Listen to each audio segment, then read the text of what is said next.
Unmute everything. Hello, ladies and gentlemen. Your faves are back, and we're black. Let me stop. Well, actually, let me keep going because Black History Month is almost over, so I think it's Oh imperative. yeah.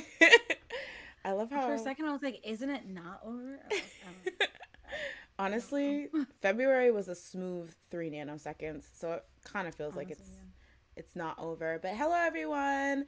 Thank you for coming to this like legitimately emergency meeting.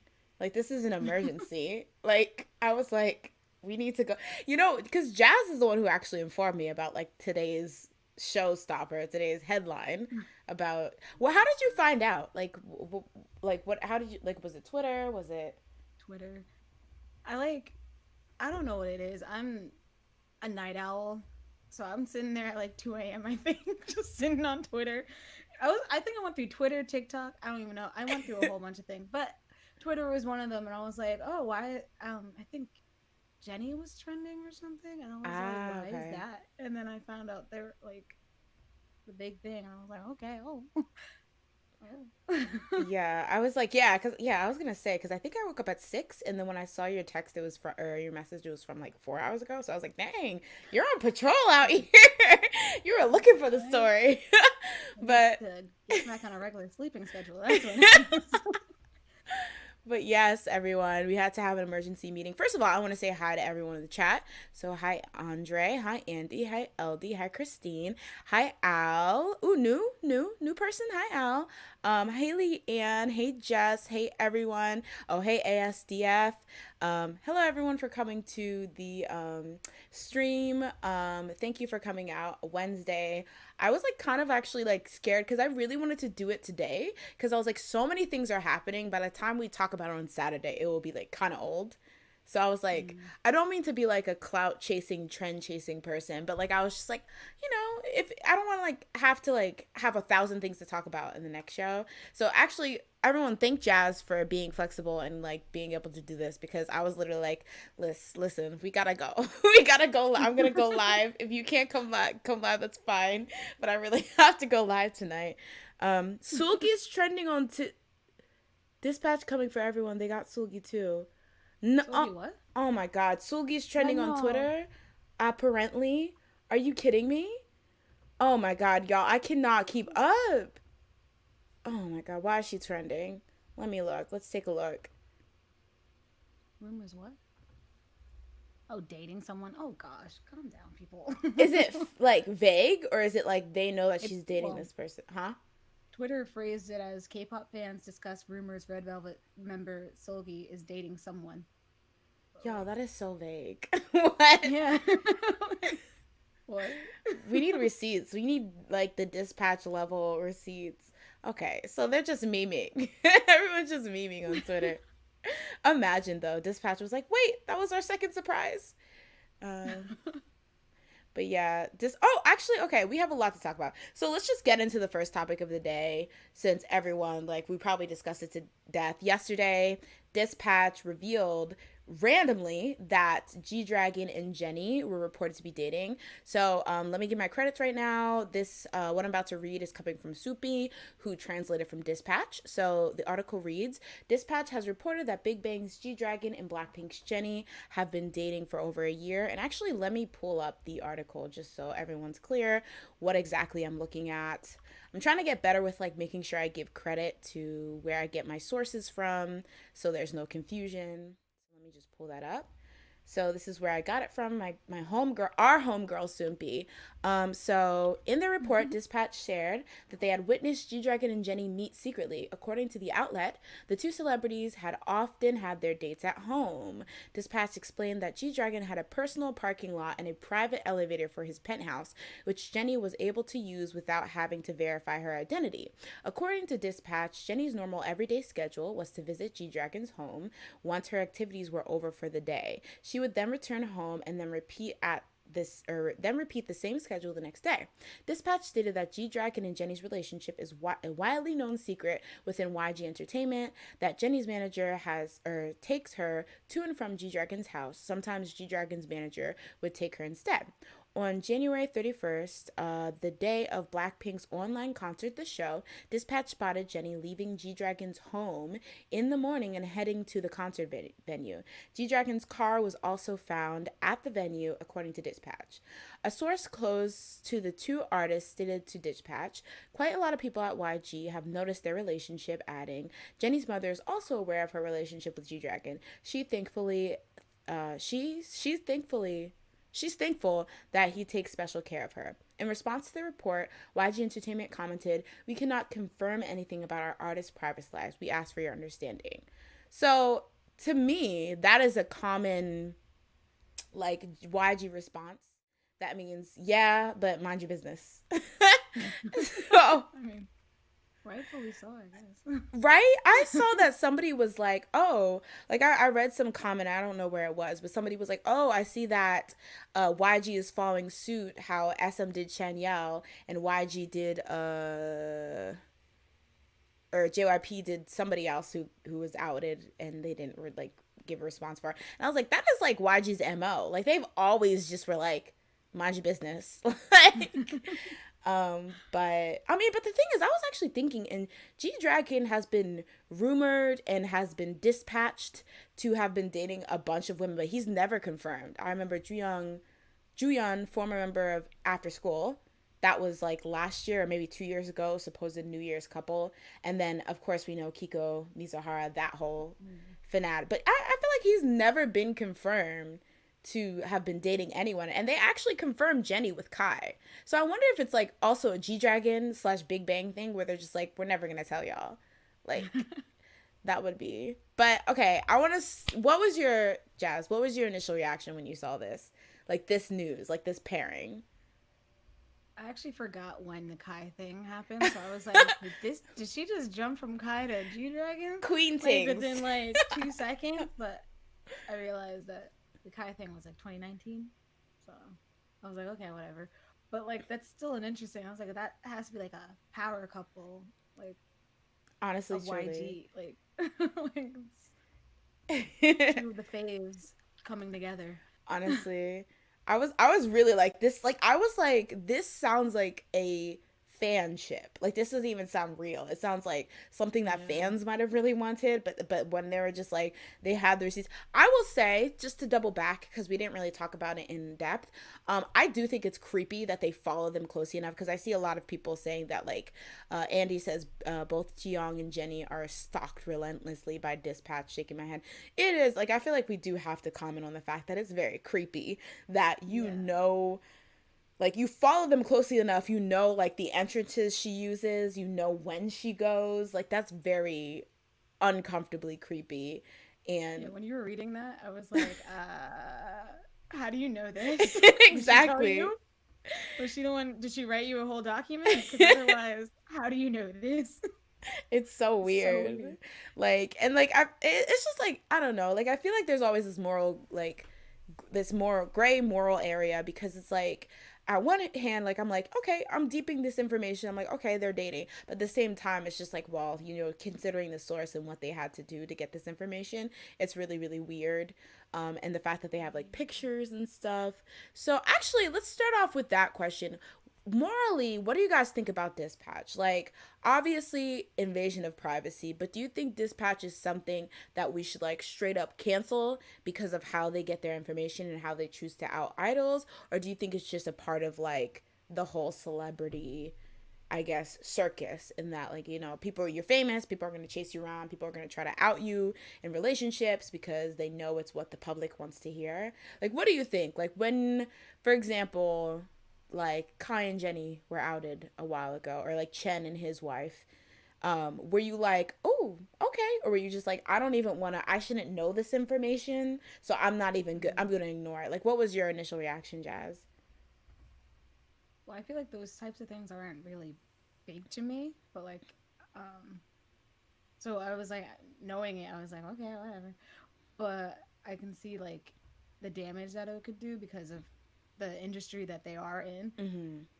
So like, I think that Dispatch kind of reminds me of like TMZ, where they're kind of like they know too much, a little too much, and it's like the way they get their stuff is kind of like really shady Mm-hmm. and they should probably tone it down. Like I feel like there, I don't know, there should be a line that they should be able to like not cross. I think that's true. But So, do you think there's an ethical way to break a relationship story, or do you think if they peep it, they should just even if they come over up on it, like in this case they're obviously like snooping and sneaking, but if they come upon it like accidentally, like they just happen to see Jennie and Gdragon at I don't know in fucking or in Itaewon or something like that, like they should just ignore it, or do you think there's like an ethical way to like break these kind of stories? I mean, I guess the ethical way would be like talk to the actual company Oh, first. That's probably the more ethical way, or talk to the actual artists themselves. But yeah, I think they should probably go that route more so than just like let me post this. It's not like they're like some random stranger on the street that came across it and then they posted it, because that's the only way they can actually like get that information out. They're like mm-hmm. a high up company that probably has like connections, so they can probably talk to the company or the artist and then get the permission that they need. So it's kind of weird that they're acting like some stranger on the street that just came across like them dating Yeah. and posting on their Instagram. Yeah, I totally agree. And I think like to add to the second level, it's like kind of a almost like abusive in a way. Maybe that's too far because it's like Dispatch will break these stories, but then they'll turn around and like get photo shoots of you at your like, at all these places. So it's like in some way you kind of need them because like, paparazzi can be a positive thing if they take pictures of you at events, people know that you're there. They might be good pictures that go viral, but then there's also this lingering feeling that they might be like on the prowl to expose you. But I agree. I feel like the most ethical way would be discussing it with the company. Be like, hey, we caught you. Well, maybe that kind of seems extortionist. Like, hey, we caught you. What are you going to do about it? Mm-hmm. But I do agree that would be at least a step in the right direction. I'm going to jump in the chat real quick. So Taya, hey Taya, welcome to the stream. Says anybody want to file a lawsuit against Dispatch? For real, I'm surprised that there hasn't been a company that like didn't just kowtow to them exposing like a company under or a couple under their agency and was just like, you know what, this is actually an invasion of privacy, so we're gonna sue you. Like I'm surprised something like Yeah. that hasn't come up They yet. probably have something on them. So they're like, oh, you want to say something? That's SM? true. What about those taxes? Huh? That's What true. about those taxes? That's so true. Candylicious, hey Candylicious, welcome to the stream. Says, wait, but Jennie's parents live in the same complex, I think, so there could be that. Well, it says in that story that we read from Soompi, it said that her mom knows. So, maybe I don't know. ASDF says flashback to Jennie that XX or GD's that XX MV that pre-debut Jennie starred in 8 years ago. Okay, so that's actually a great segue that we can move into. So a lot of people I've seen have been actually positive towards this couple. Yes, they have an age gap, but Jennie's 25, mid 20s, GD's 32, early 30s. A lot of people are like, that's not that bad of a age gap. However, a lot of things that people have been critical of is the fact that he knew this girl since she was a teen and he was in his 20s. Specifically, she starred back in 2012, I believe. She starred in the music video for his song That XX, where he actually played her love interest, which I feel like would probably be weirder. Like, that's actually Yeah. weirder. I believe she was 17, 16. I think that's international age, not Korean age. But so a lot of people are saying, while, the current age gap isn't bad, the fact that he's known her since she's a teenager, and specifically when she was a teen, he was a huge star, people feel uncomfortable with that. So do you have any like opinions about the fact that like, he's known her since she was so young and whether you feel like that's weird or not? I think it's weird. Well, it's not that weird to me just because I don't know, it's been like how many years since then, and she's like literally 25. Mm-hmm. Um so it's like not too weird to me.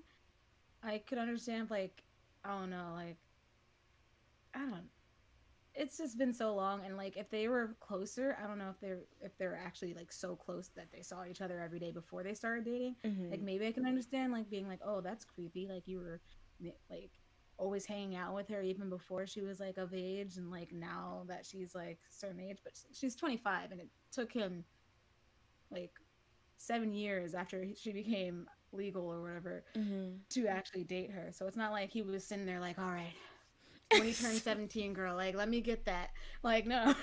Like it's been Oh, a while. She dated other people, like she like went on other dates, like he's dated other people. It's not like he was sitting there waiting for her the whole time. So it's not weird that's in true. my Yeah, opinion. I would hope, like, I think for me, I'm always just really skeptical. I'm just like, I hope, like, I'm always just super protective of the younger person in the relationship. Like, I would hope that that wasn't something where, like, he sat there and he was like, this is the plan, like, blah, blah, blah.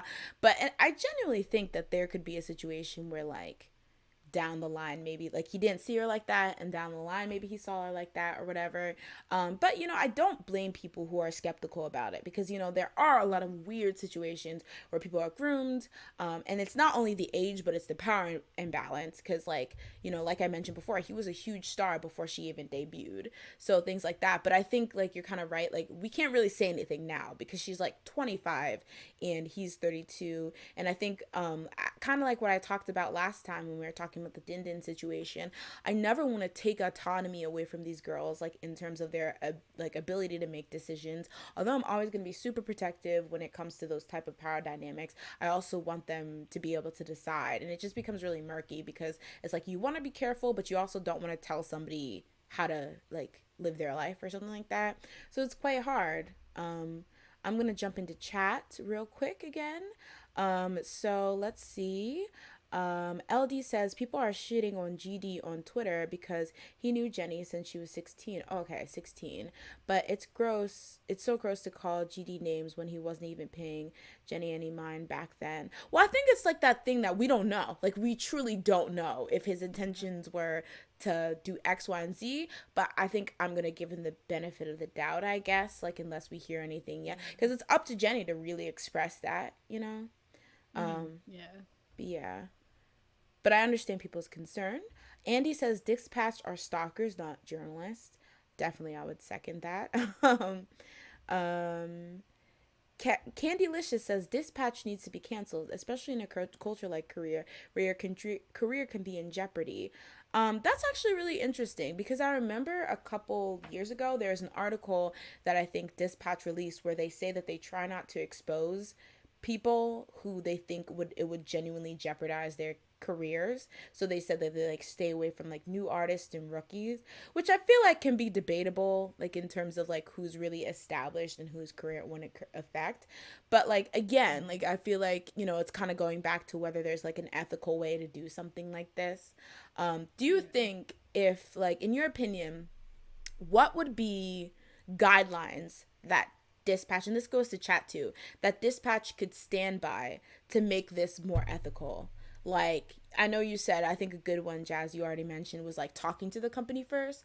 But do you think there should be limits as to like how long the person has been in the industry, whether they kind of bank on their fans, hoping they're not in a relationship? Like, do you think there's any like guidelines possibly they could stick by to like make them seem less scummy?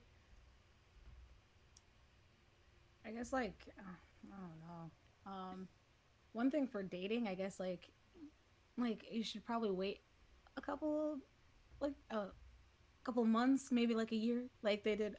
I guess for the Jenny GD thing, because Mm-hmm. like if someone's like you just caught somebody on a date and then you're just like, all right, they're on a date, like they're dating, like no, you just possibly ruined like a romance because they went on one date and you happened to see that one date That's so and true. just assumed they were dating or something. So that's one thing. And I guess like if you know that like the person's having like a hard time, um, and like they've already been experiencing online bullying for certain things, I feel like there should be like a don't touch that idol. Like they're obviously going through something. Like Mm-hmm. you're gonna aid in something that could possibly be detrimental to them. Like Mm-hmm.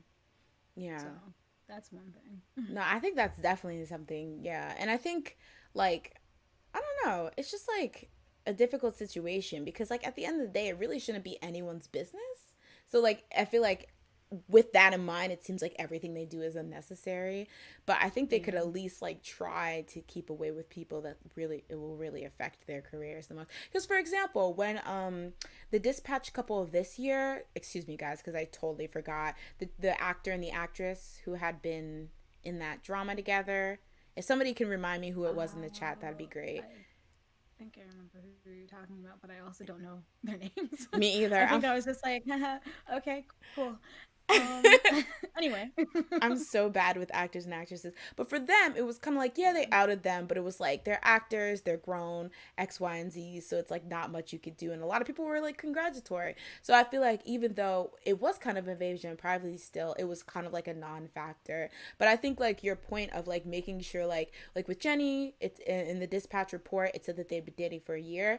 I think that's true because wasn't with Kai and Jennie, they had literally, it was not like it was a very young relationship. And I think with Suzy and Dong-wook, I think the actor from a couple years ago, it was also a similar situation where they had only been dating for a while. So it's really awkward because it's either like they might have not even been boyfriend and girlfriend at that time. So it's either you come out as a couple, even though it's really early, or you just break up because it's just like, well, I don't want to claim you just yet because I don't even know you like that. Like, it's so weird. So Dispatch definitely is just like a mess. But yeah, let me jump back in the chat for a second. Andre says, also, didn't she feature on one of his songs though too? I think yes. I don't know what song it was. It was called Black. Yes. Okay. Yes. Jessica confirmed that he featured on his song. I don't know if that was before she starred in the music video for that XX or was after. But yeah. Andy says, I think people need to stop pushing this whole they're like brother and sister or father and daughter thing because at the end of the day, they're really just co-workers. The whole similar dynamic is pushed. Yes, I agree. It's really weird when people try to force these like dynamics between people. It's just like, you don't really know. Like, I think that's one of those things that we keep on having to remind ourselves with idols. You don't really know their relationship. So it's like, you have to make sure that like, just because you think some way, you like understand that's not necessarily reality. Ali says, hey Ali, welcome to the stream. Well, one, don't stalk the same girl for 3 years.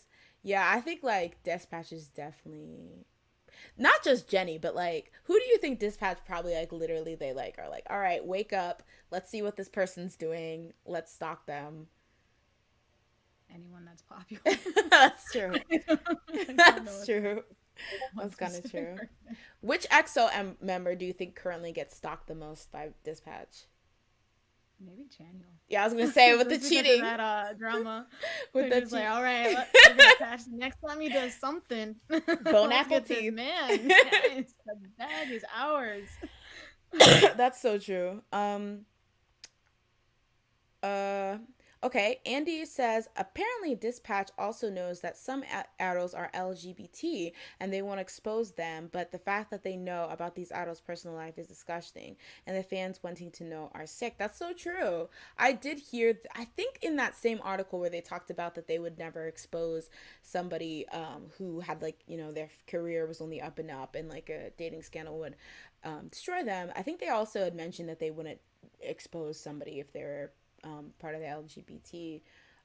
So, but like at the same, that's like bare minimum. Like, okay, sis, thank you for having a compass. Biscuit. Exactly. Yeah, but I don't, because I remember a while ago, and I feel like it was like every single week, there was like, and I remember making a video about it, there was like apparently like an idol couple that was rumored, like a gay couple, and I remember like people were like, oh, talk about, this was way back in like 2015, 16, they're like, talk about it, and I was like, I would never even talk about that story, especially if they were exposed against their will. No, I would never talk about that story. But I feel like that's been around forever, like that there's like, you know, and like there was, I think there was a Dispatch thing about it too.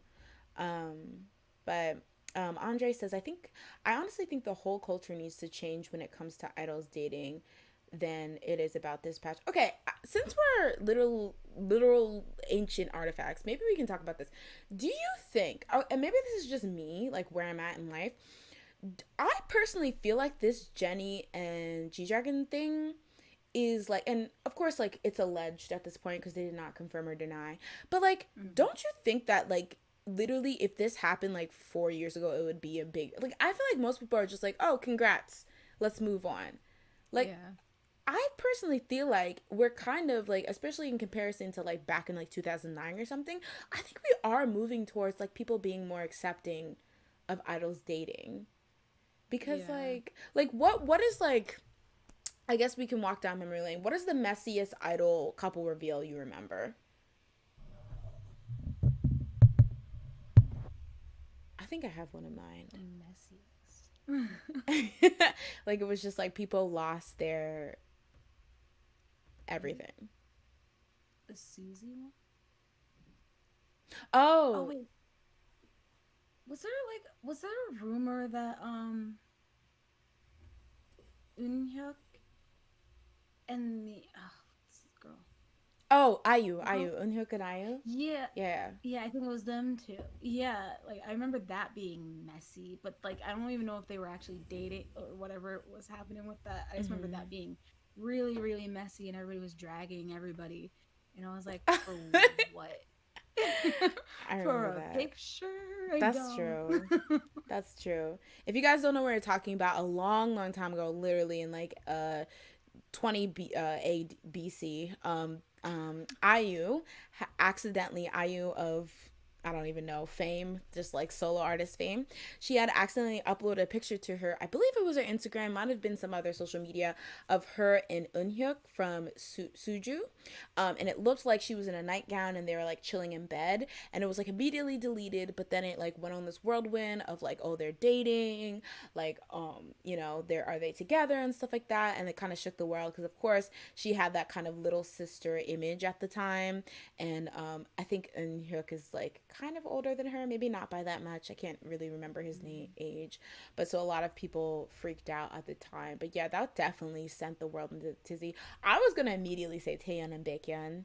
That Yeah, I was was gonna say like, them too. I was like, I know that's an obvious one. I don't hmm. wanna. Oh wait, people in the chat are saying Hyuna and Dawn. That's true. That one was really crazy. Oh, but like, were people even mad at that? I feel like people were more mad about Cube being ignorant and stupid. I definitely think Cube just acting a fool definitely took over, but I think people were initially shocked because I remember when they denied it, a lot of people then went in the past and dug up interactions between Hyuna and Dawn and was like, oh, well, she's committing sexual harassment because there was like, videos of her being a bit more cheeky with him and stuff like that. So I think maybe that was like where that was a bit scandalous. But yeah, I think at the end people were just like, wait, Cube did them really dirty. So at the end people were just like, okay, we don't even care that they're dating. Um, Yeah. let's see. Taya says the fans were crazy and cussing her out, Taeyeon.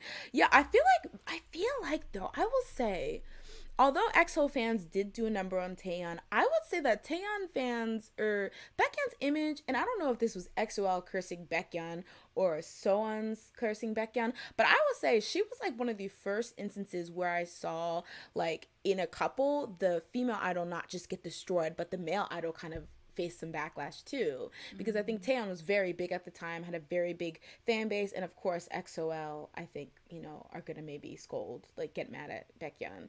So I feel Yeah. like it was really interesting because it was like a female idol with an actual like fan base that could somewhat go toe to toe with like a male. Yeah.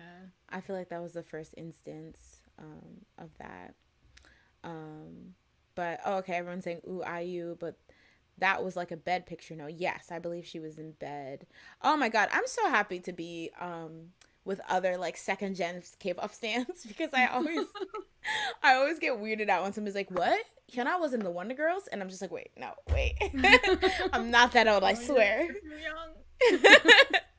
um, Daylight says, "I feel like Hyuna and Idan was a turning point in the culture. Did you expect that situation to end up in the way that it did?"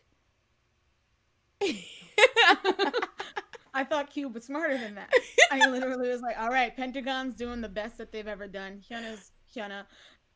Everything's fine. They're gonna be like, oh wait, you guys were actually dating? Oh, we already said no. Dang it, we look dumb. All right, we're gonna retract what we said and then move on because you guys, you're making it big here.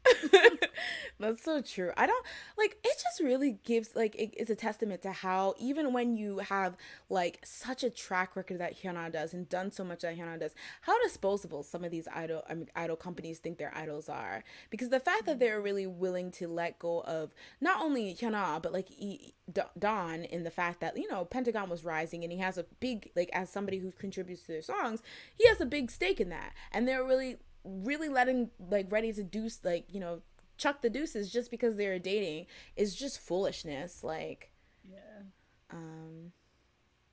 Oh, Andy says, according in regards to the IU and Hyuk pic, apparently she was visiting him when he was sick. I think that's what they said. Jess says, I saw a tweet where one girl said she'd kill herself in front of Gdragon. Her teacher. Oh God, it's just so scary because I really hope that people aren't that. Like, I get young fans, but I thought we were over that, y'all. Yeah. Like, that's really abusive to be like, hey, Dragon, if you're happy with a spouse, I'm going to kill myself. Like, Because I'm not happy. Like, okay. exactly. I still don't know you though. That's nice. Wherever you Who are. are you? Honestly, and that's so abusive because those like I've always thought about those fans that are like, if Oppa, gets into a relationship, I'll die, or you can't get into a relationship over Oppa. I always roll my eyes on that because if you found a nice person to call your own, I thought you would not be like, oh, my Oppa, like my fave, like I can't date you because I'm in a fake, weird, delusional relationship with my fave. You would never turn down somebody of your dreams to like, honor that fake relationship you have with your fave. So for you to expect them to do it is just delusional. Yeah. Yeah. Ali says GD and all his other girlfriends, LO, Kiko for one, death threats and all. Yeah, it's just like he's not gonna love you if he finds out you're death threatening his girlfriend. Candy Licious says Momo and Heechul was kind of crazy. A lot of lunches were being rude to Heechul and saying that he's an old hag from a retirement home. Oh yeah, that was a thing. I mean, how old isn't he like 38? I feel think so bad. Yeah, I think he said because actually great segue. I think you can delicious, but in the article that I read recently about what we're going to talk about next, it said that he was turning 39 this year, and I think Momo was born in 1996, I believe, maybe 7, I think 6, so she would be as old as Jennie. 24. Yeah, 24. But yeah, Cube is. 96. Everyone's basically saying that Cube is trash, and CLC. They threw CLC to the curb. Very true. Really they did. Now. All right. So all in all, I think mostly people are just like, all right, Jennie and Gdragon are dating. All right, Dispatch are weird stalkers. But all in all, I think people are more positive about this relationship. And I think it is because of all, like, people like Hyuna and Dawn and things like that. All those past relationships have helped kind of make people less sensitive to it, which is a good thing. It's a good thing. Yes. So unless anyone has anything else to add, I'm going to segue to the next story. So I admit, y'all, I did a little bit of clickbaitation. All right. That's how they do it in these YouTube streets now. But have you heard of this whole thing about Heechul and Momo getting married, Jazz? I heard something about his mom. Okay, so you heard the correct version first, basically. Yeah. You heard the non-clickbait version. So some of you might have saw from certain outlets talking about Heechul wanting to get married this year. And as you guys, a lot of you know, as you're mentioning in the chat, Heechul is currently dating Twice member Momo. So of course, if he's talking about marriage, people are like, does Momo know that he wants to get married? So I just wanted to talk about this article just to clarify. So I'm sourcing from all K-pop for this. So the real tea was the fact that Super Junior Heechul's mother said she wants him to get married. So I'm gonna scroll down real quick. So first of all, this was on the February 21st broadcast of SBS's My Little Boy. So the cast members headed off to a winter trip. So after a fun grilling party outdoors, the cast members gathered around and played Yoot Nori, a traditional New Year's game, chatted and got ready for bed. In the evening, Super Junior's Heechul asked his fellow MACD member, Bae Jung Nam, when do you want to get married? And he replied, probably in my mid 40s. Heechul said, I am 39 years old in Korean age this year. My mother wants me to get married this year. While Heechul's mother smiled while watching from the My Little Boy studio, Heechul then turned to Kim Jun Ho and Tak Jae-hoon.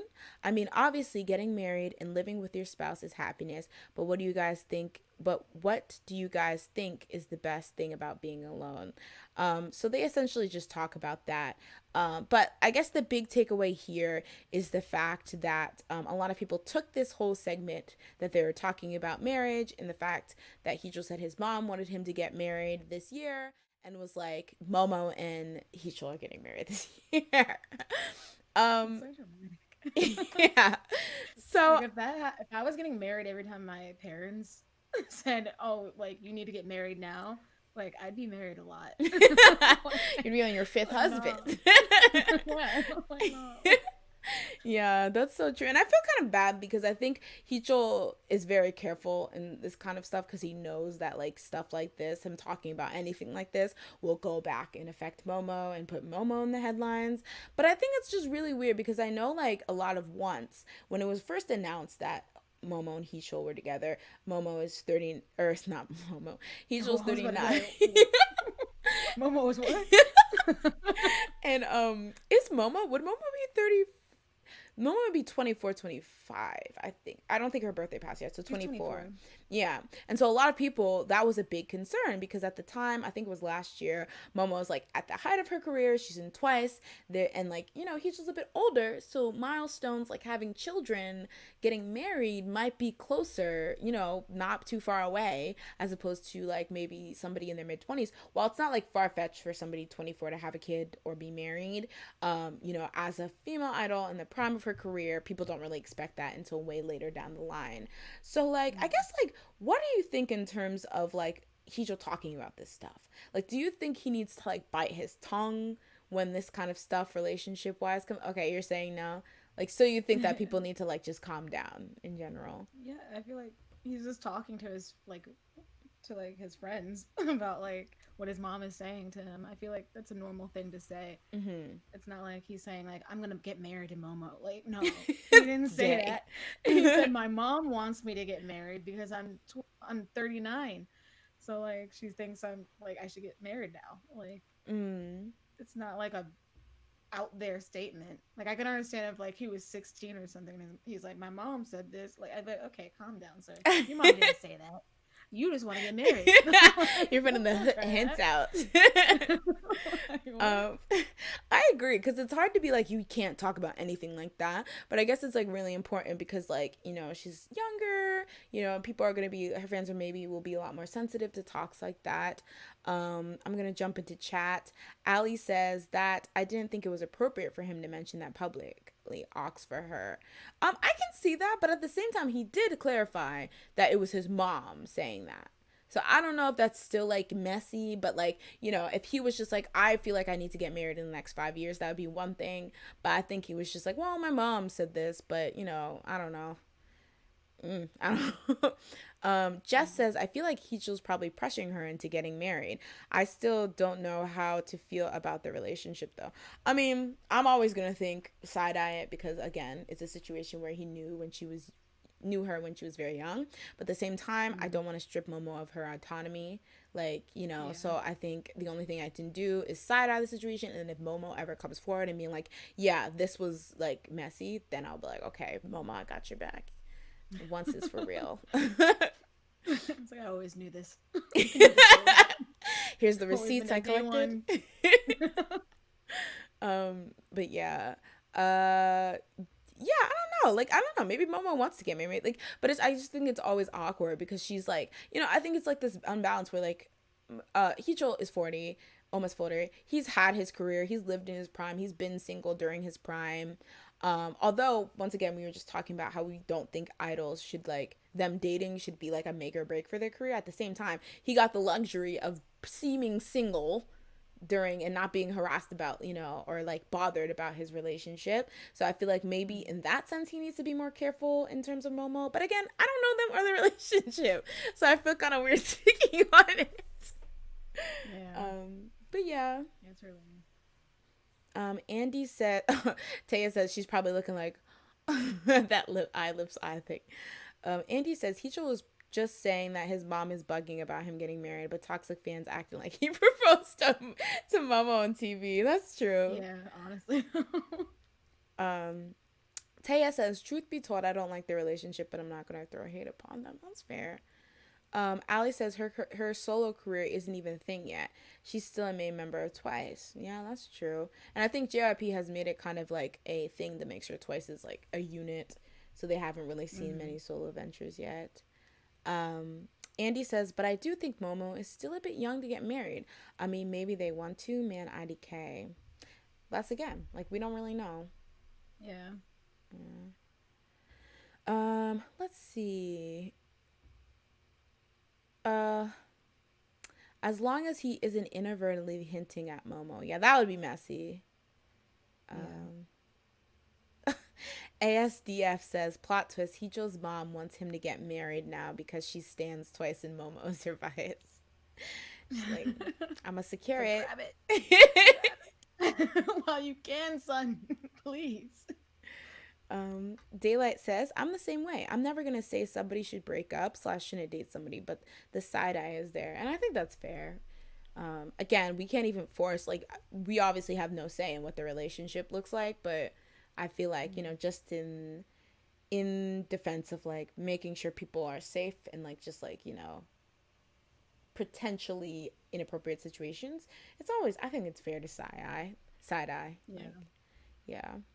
So that was more of like something I just wanted to clarify, because I think a lot of people had bad information, because a lot of the headlines were just like straight up like wildin' in terms of like what actually was said, and what would make a better clickbait title. That's all so gossip yeah, stuff.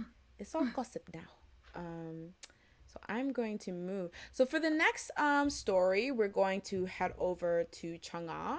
So this was actually quite a sad thing, and I think we had talked about this because I remember talking about it a bit.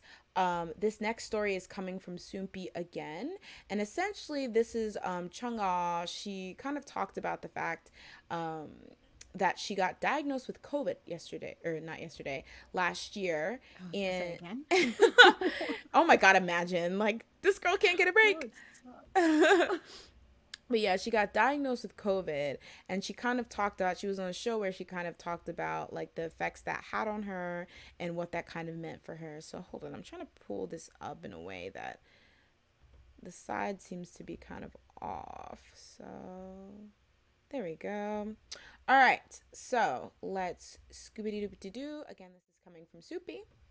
So on February 23rd, Chungha appeared on TVN's On and Off and gave a glimpse of her everyday life. So this article talks about like a lot of things that they talked about. She talked about IOI and her relationship with the members and things like that.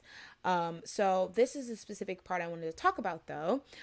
So during the her time on the show, Chungha opened up about her thoughts on her COVID diagnosis when a therapist visited her at her home early in the day. The therapist asked her, wasn't last year tough on you both physically and mentally? So just as a reminder, it was revealed that she got diagnosed with COVID last year, I think around like December. And so Chungha responded, the first time a diagnosis article was written about a celebrity was about me.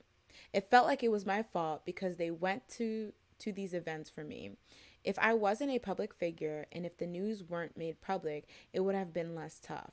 But it negatively affected the people around me, so I was sad. She added, so I prayed a lot. I was worried, but luckily in my circle, it ended with me. I wanted myself to be the last celebrity diagnosed because there are too many links. She also stated, but there were also things to be grateful for other than the biggest con that I couldn't go on stage. While going through this unwanted period of rest, I actually made a lot of realizations. It's a time that made me think, there's this side of me too, and I have these preferences. As for why she started therapy, Chungha explained, "You can take medicine, but I wanted to know my true nature, so I have been receiving therapy for about a year. It's gotten better." Wrapping up her day, Chang'a explained, "My New Year's resolution is to not have a New Year's resolution. There were times I didn't work. I don't want to get too caught up in work. I want to enjoy small joys by meeting up with people and resting."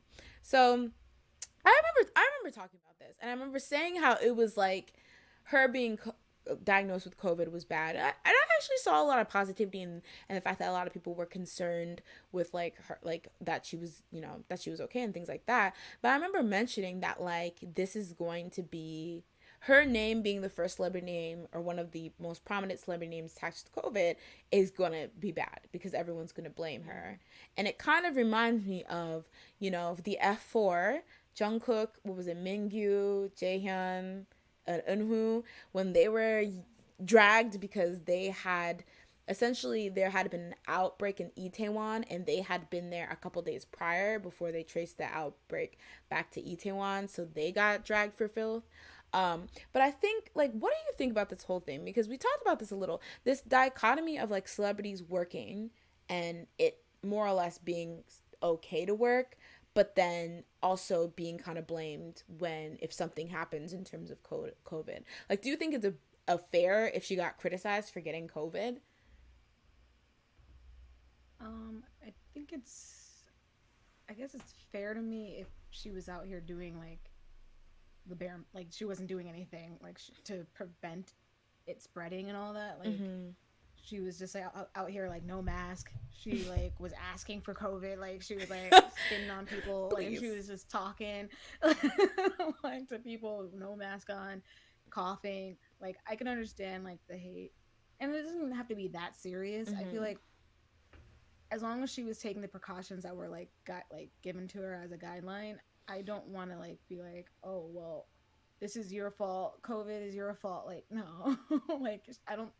If she's trying to follow the rules and she happened to get COVID, I, that sucks for her. I mean, Mm-hmm. because it's happened to other people. Like there, plenty of people are like following guidelines, but like they're still getting sick. Mm-hmm.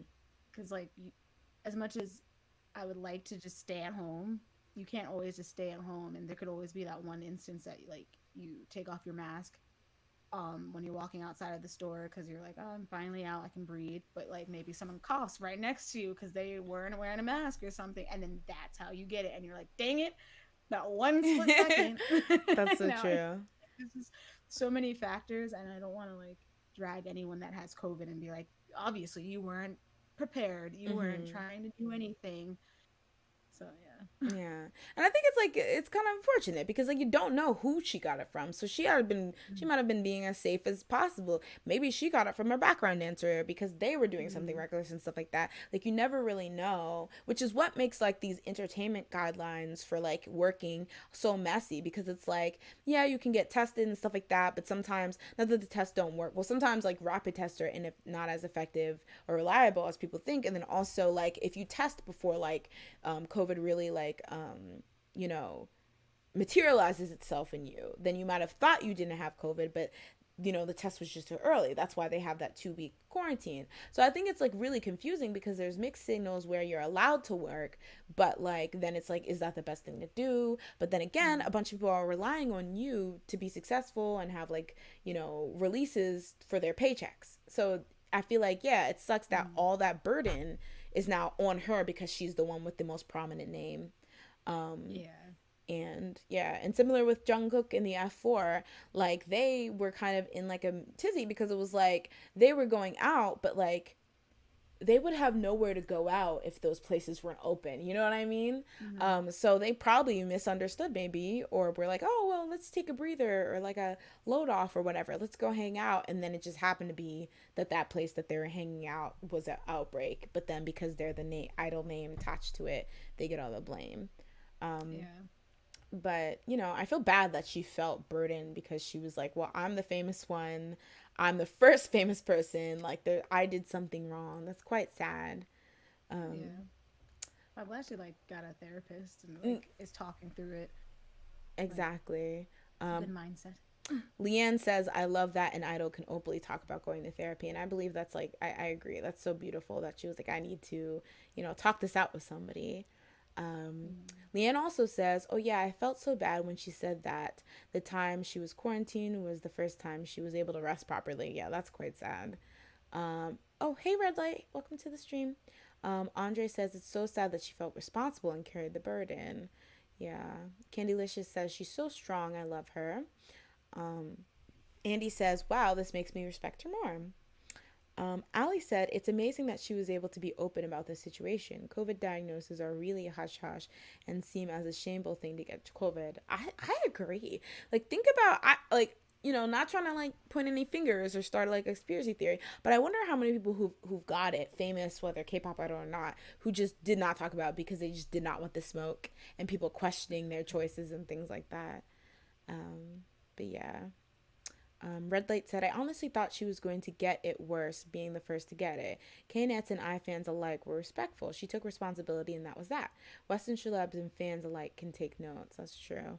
Did you see that Rita Ora got literally detained when she went to Australia because they knew she had been, like, going all around the world and, like apparently she had paid a restaurant to open up their restaurant so she could have like a birthday party, and then she bribed them to try to like keep it hush hush, and she just like has not been quarantined. So she literally, when she got to Australia, because she's on like I think The Voice Australia or something, they like detained her and they're like, you're gonna quarantine whether you like it or not. Why do people? Okay, see that type of stuff that deserves some side eyeing and some like, what are you doing, girl? Like what? That's like Mm-hmm. that country guy who got canceled twice and hopefully is gone forever. But he like was supposed to go on SNL or something, Ah, and then he yeah, had just gone partying or whatever the day before, and was like, "Sir, what did you think this was? yeah, Like, did you think like, oh man, I'm gonna go to that party and then just like cough on everybody on SNL and then move on with my life?" Like, no, sir, foolishness. you're crazy. Yeah, some people are just like, and the thing is, they gave him a second chance because apparently they let him. I don't know why they did that. That Yeah. was their first mistake. Fool me once, shame And on he's still out you. there partying for the second time that he got canceled. I was like, sir, you don't learn. Like, It's what foolish. is this? It's foolish. Oh, Daylight asked why they called the F4. Um, oh, hey, Pearl. I don't ever remember this watching this. I'm joining y'all. This is good. Well, thank you for coming through. Yeah, we do live shows now. That's the T. Yeah, so F4 is from, oh, okay. Ali, it's flower four, which is basically means four good looking men. Yes, it's from Boys Over Flower. Yes, Boys Boys Over Over Flower. Flowers. Yeah. Yeah. It's from a drum. That's where I got it. I don't know if it's like a like general term too, but I'm I always think referencing. Boys Over Flower. Yeah, I reference for Boys Over Flower. It's just like for really good looking popular guys. Do people refer them as the F4? Anytime I see like four male idols that are like handsome and friends, I'm just like F4. There you go. but yeah, overall, it's really sad to hear that Chungha like, took like she carried such a like heavy burden in terms of being one of the first and most prominent idols to be diagnosed with COVID. But I'm glad that she like took the initiative to get help, because I feel like that's always super super important. Um, so moving on. So we are, who isn't a bully at this point? Like that's what I want to know. there, there's been like a pandemic of like bully things. I was like, every time I went on Twitter, I was just like, oh, okay, I'll wait because now I just think people. I don't know if like people are just bandwagoning and just like saying stuff to say Mhm. stuff. Mhm. So I'm just like, I'm not gonna look at this Twitter tag. I'll wait. It's literally like the thing is I was gonna run over it with this, but I feel like I haven't even done the due diligence yet, so I'm gonna save it for like Saturday or some other um show. But just know that there's like Hyuna, who else? Like I read, which I Mhm. didn't know, this whole like bullying expose fiasco started with like two girls on like a volleyball team who were outed to be bullies. That's like where it kind of started, and then it just kind of like rolled with like everyone kind of being exposed. There's like an actual map of where I to start. don't know. I was on Asian Junkie, and they did a pretty comprehensive list of everyone who was accused of bullying. Oh, here we go. Jo Byung-gyu, Two's Wongi, Jiaro Soojin, Jiaro Soyeon. She was also accused. Kim Dong-hee, Kim So-ye from Produce 101, the first season. Her? Yeah, she was accused. Apparently, this has dated back to 2016. According to this, accused by a witness. Let me pull it up. Ugh, I hope the ads don't pop up, but I just want to make sure I'm giving my due diligence. All right, we're going to trans.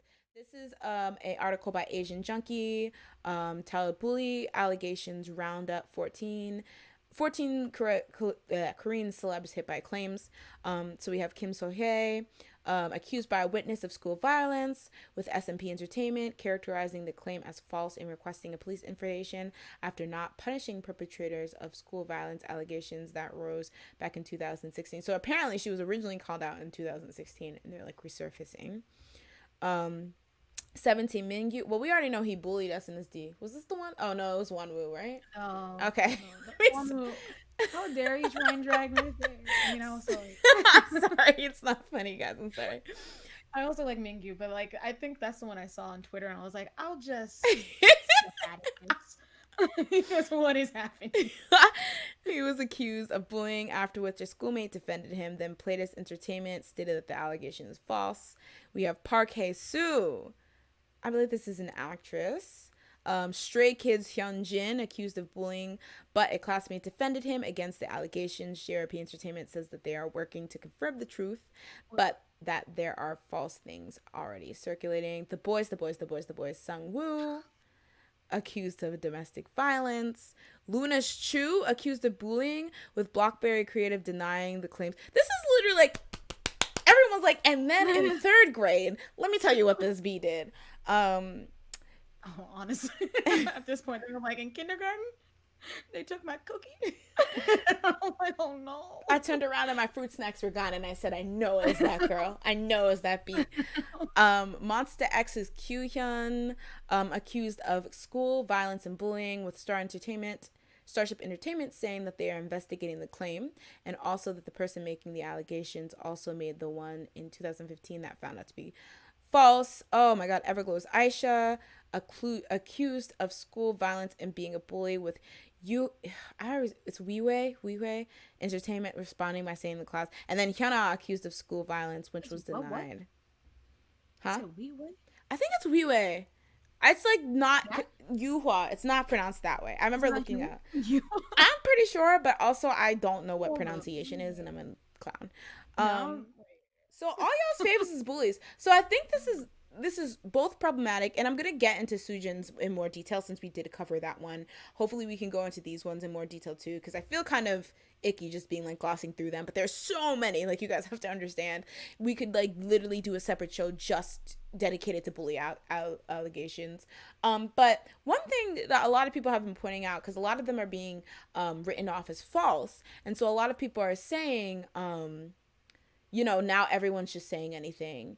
And so what do you think in terms of the volume, like how the volume of bully accusations are affecting, the legitimacy, I guess you could say. Yeah. I think it's bad. Because, like, especially the ones that are super vague, that are just, like, I don't know. Like, I think this is a guy that punched somebody in that class over there that was across from mine, and I think it was him. I swear. Like it'll be like they're talking for someone else. Mm-hmm. Those are kind of like, what the heck is that? Who? Yeah. Who are you talking about at this point? Yeah. Like, those are, I don't know. It's kind of like drowning out like the real ones, and it's not a good thing at all. And it's turning it into like a more of a joke, kind of. Yeah. Rather than something that should be taken seriously. And it's hard, because the thing is, if you truly were like, scarred for, like, emotionally scarred because somebody did something to you, whether it be as far back as like kindergarten or elementary school, I do think you have the right to feel that way, and you have the right to air your grievances. But I also think sometimes it's hard because, like, not to say somebody might not remember that, but it's like, how far back can we truly go and say that that's indicative of somebody's current character. Like, I don't know, like, Mm-hmm. because I never want to invalidate somebody, because you don't know, like, especially trauma that happened to somebody during their formative years. You do not know how that might affect somebody in the long run, and telling them just to get over it because it was X years ago, I feel like is super insensitive.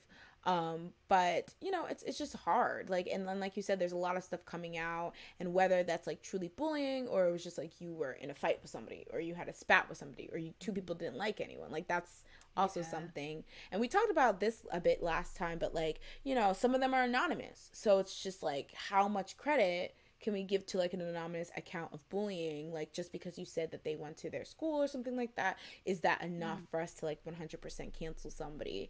And again, I don't want to be insensitive to the victims, because I feel like I have a you know, potentially or partialness to believe victims, because I would hope nobody would abuse, you know, the ability to expose somebody. But you know, at the same time, we have to make sure that we're giving a fair assessment to the idol that's being accused, because really anyone Yeah. can say anything. But I'm going to jump into this Soojin article from coming from Soompi. So last time we talked about how there is a classmate of hers that was in her class in middle school, who her and her sibling accused Soojin of being a bully. So we're gonna get into that. So the article here says, Idol Soojin has spoken up about the rumors about her behavior in middle school.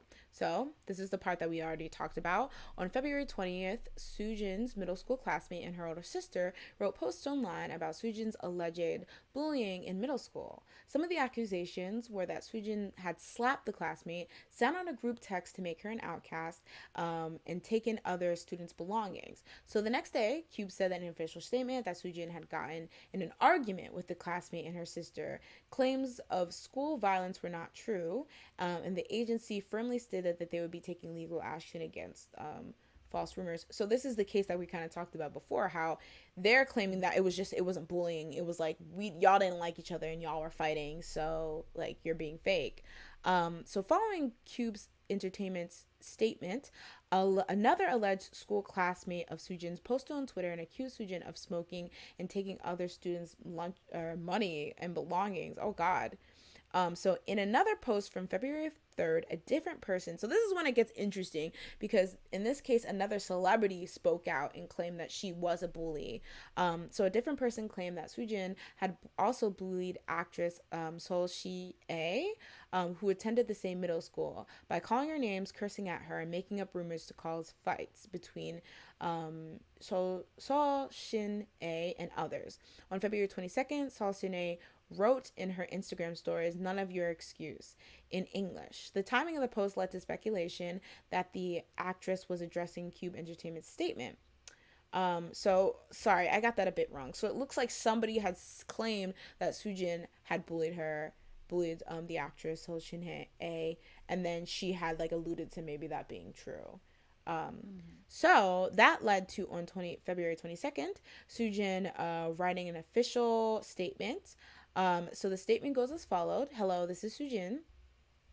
I am writing this after giving it a lot of thought. During my school days, I was someone who always stood out, and there were bad rumors about me. I dressed in a way inappropriate for my duties as a student and have smoked cigarettes a few times out of curiosity. All right, so she's saying, true.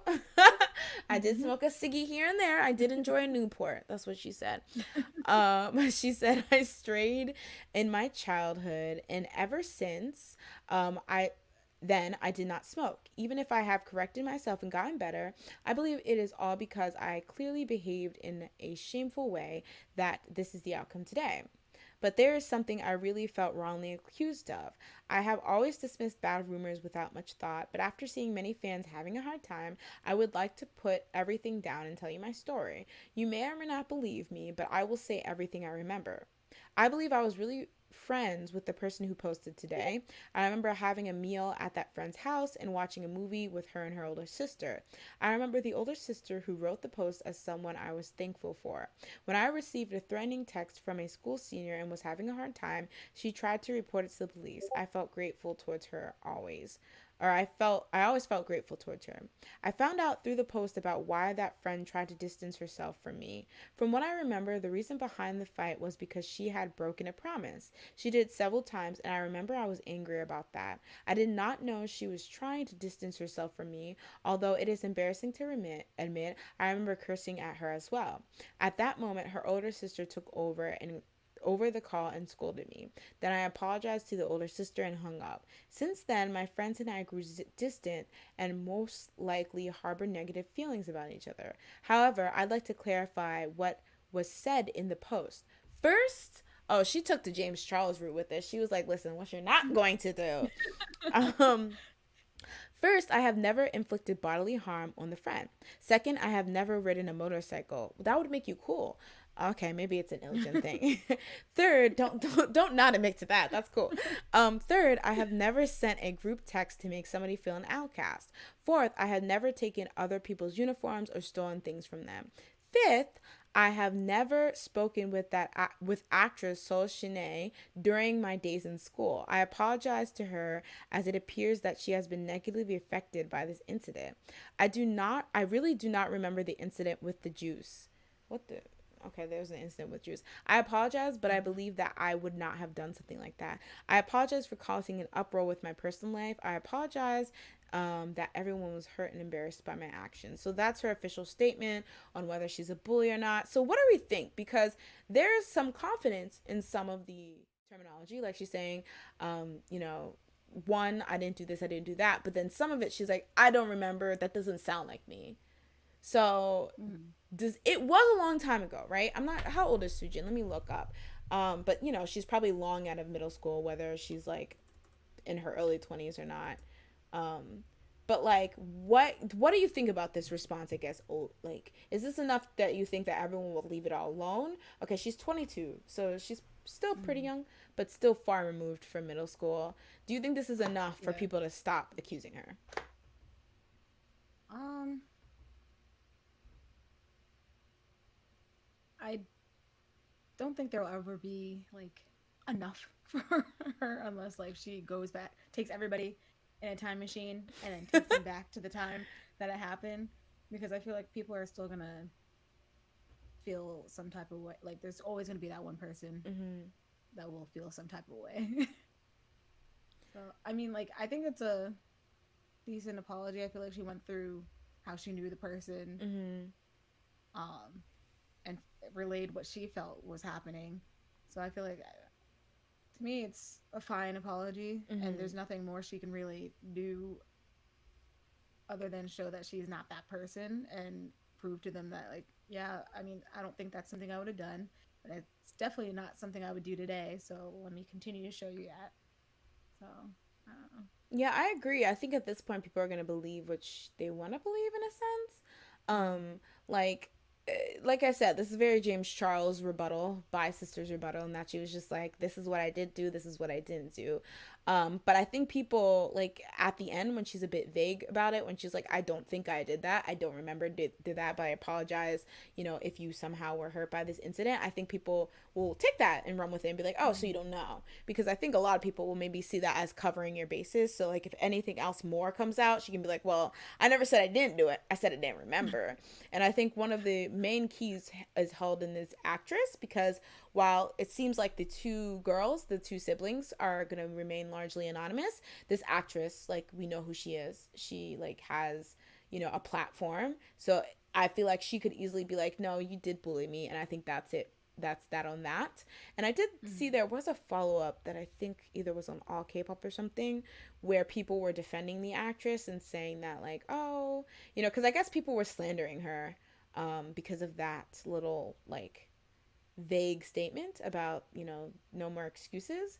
But people were saying, oh no, she was good, and maybe people were like corroborating the idea that Soojin may have bullied her. But I think until like she speaks out with maybe a clear statement which I don't think she has. I've been checking. There's been a lot of updates to this story, so I apologize if I'm not 100% on the most recent update, but I've been checking. I don't think she had to come forward with like an additional like, yeah, she stole my lunch money or whatever. So I think until that, there's not much you can do. But I did see, let me see if I can pull it up. There were already repercussions in effect. I think I saw it. Let me see if I can find it. Somebody, like, I think she was taken off of something or something. Um, apparently people were, there's an article saying that Soojin was sub posting, subtweeting.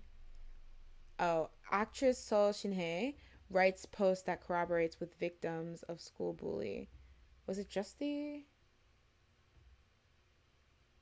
Oh, oh wait, Soojin ambiguous post regarding Sujin's bullying scandal. Don't put your name in my mouth. Oh, what is this? Y'all missed this follow She up. talking about the person who was trying to. I don't know. I don't know actually. Oh, this was the one who dated Huey from Pentagon. Remember? Oh. Yeah. Oh, here we go. Idol's Soojin cosmetic CF picture covered up in store. Oh, okay. So there's a little bit of backlash. Let me see if I can find the article. You know who kind of snapped? Google Translate. She's kind of putting in work. I'm so You're serious. gonna say a person? Wow. All right, let's look at Nate. What Nate has to say. I know, guys. I know. Sujin's. Let's see what it says there. Sujin's children's chiados. Sujin have okay. They can't do everything. Happy controversy. Ooh, okay. So some peri pera. Oh, I love that makeup brand. Stalls covered Sujin's face. So I don't know if this is the actual company that's covering her face, or people were like, let's put some garbage there. On the 23rd, a picture of Sujin was hidden in some Olive Young stores, peri pera counters in the online community. She caught first abusive on the 24th. The online community posted a picture of Sujin's hidden pictorial hidden and the peri peri counters at Olive Young's store in some health and beauty stores. In the post titled "The Situation of Peri Peri," where Chiaro's Sujin is a model. I don't Chiaro. How's that translated to children? The face of Sujin was covered with a guide saying, "Please use toiletries and paper provided when using tester." Ooh.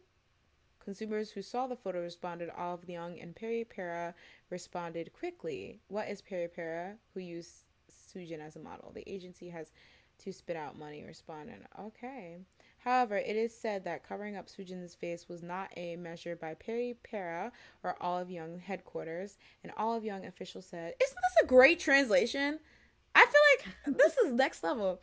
It is understood that the model's face is covered only at the point in the posting that is being shared online. Okay, so they're saying that that's the only place it was covered up, this particular. So I guess maybe that I jumped the gun a bit. Maybe people are just being messy. Okay, that's fair. I'm gonna jump into chat real quick and see what people are saying. Sorry guys, kind of late on that. Let's see. Gotta go back. Um, Okay, everyone's just being shocked about the like 12 and a half idols that were accused of bullying. Um, Honestly, it was a lot. Ugh, why did this open up? Hold on. All right. People are saying they're shocked that Chu was accused. Ali said it's amazing that she was able to open up. Oh, sorry, this is about the Chungha thing. LOL. It's a pandemic of people coming out about bullying. Some of these second and third gen idols were kind of known amongst Hasangs and hardcore though, but you didn't hear from me. Andy said, what's interesting is the Korean defamation laws regarding libel is split into defamation that is true and defamation that is false. So either way, someone could be sued for accusing. That is interesting. That would be weird if you could get sued for saying something that was true. Leanne said, Mm. yep, also the fact that volleyball players being removed from the team is the first time celebs have faced actual repercussions for this kind of thing. And people are seeing that it's possible for victims to have sort of justice and not to fear fans coming for them only to have nothing happen. I think Tiara's situation was also a situation of, well, at least at the time, people thinking that they were going against bullies, and like somebody facing repercussions for supposed bullying. Yeah. Ali says, I think everyone might have a story, but the more detailed and serious ones may be drowning out due to the sheer number. I don't think they are all false, unfortunately. Yeah. Andy says, the Soojin apology is kind of weird to me. It boils down to her slash Cube's continuing to support Idol. Um, let's see. Oh, I'm so behind. Oh my God. Leanne says, I think also I have to think how seriously bullying can get is in South Korea. Put some context. I think that's true. That's why I'm always just like, even if it's something that happened a couple years ago, I feel icky being like, oh, be quiet, like, you know, to some of these people coming out, because even if it seems petty to us, it might have been something that was formative and a very detrimental, I should say, to like their development, or like maybe something they think of every day, or something that stunted their growth. So it's just like, it's really hard to just be like, oh well, that happened in kindergarten, sis, so like, you know.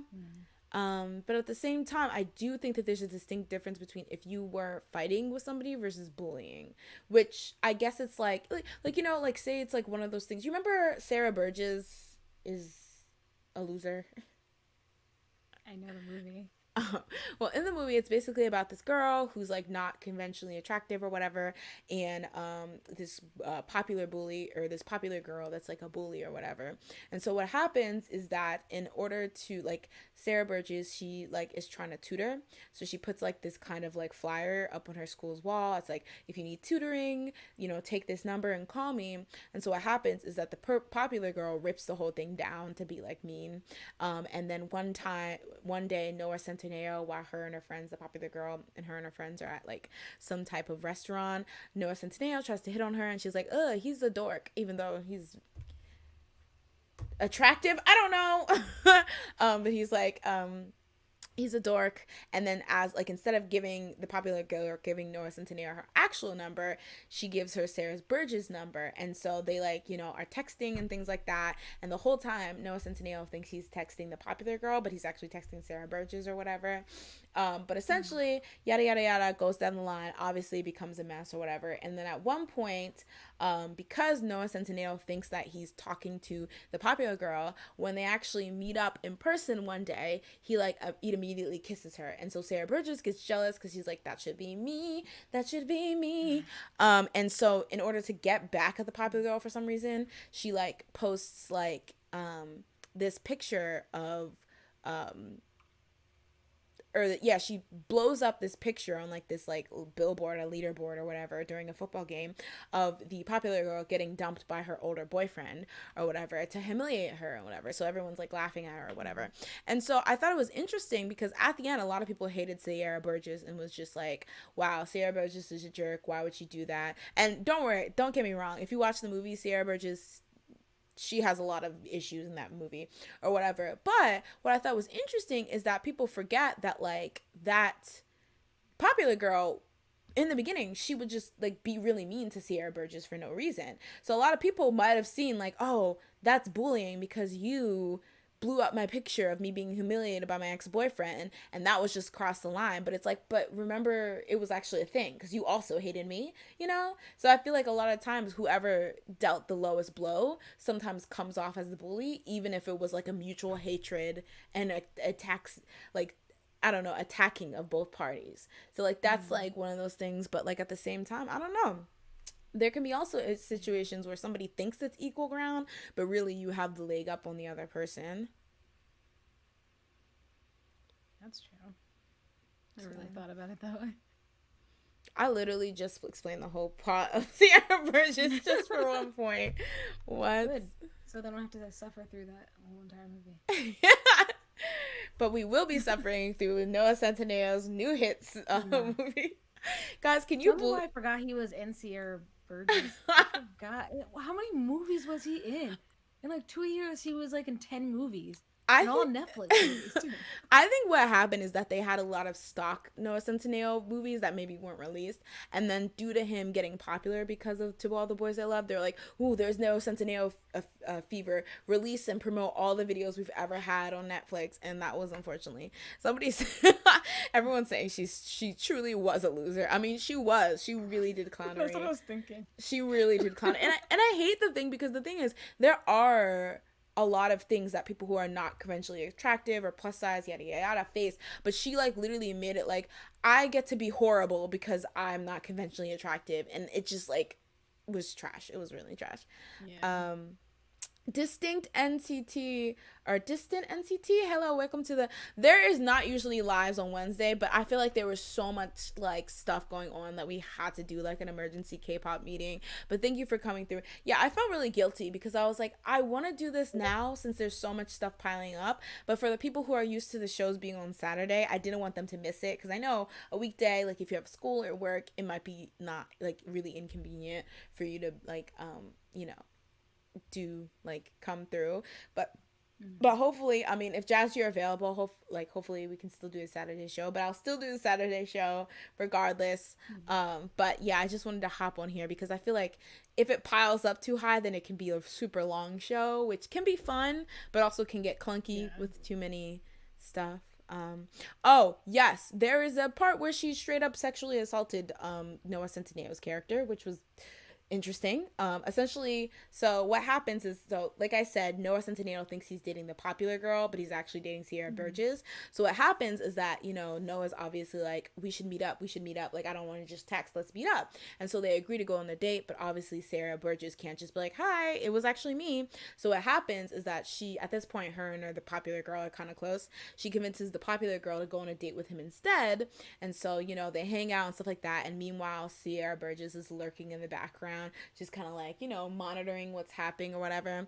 So at one point they're at Noah Centineo's car, they're like behind it kind of just hanging out, and so like Noah Centineo wants to kiss her, and then so she's like, I'm not, like, what? And like obviously Sierra Burgess in the background, she's like, if you kiss him, I'm finna fight, like I'm finna tear this whole thing up.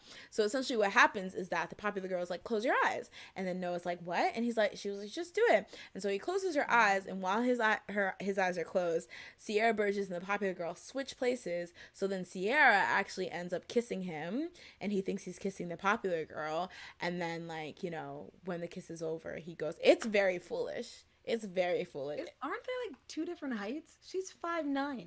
It honestly did not make did it. Did he not notice? Like, ma'am, how did you? It was grow? foolish. It was like foolish, honestly. 7 inches. And I'm like, so we're supposed to, and it was like supposed to be like a ding ding ding ding ding romantic kind of thing. And I'm like, he didn't want to kiss you though. Like, you don't just get to kiss him. Like, you know what's funny? It's like if I saw this as a kid, I probably wouldn't even. That's true.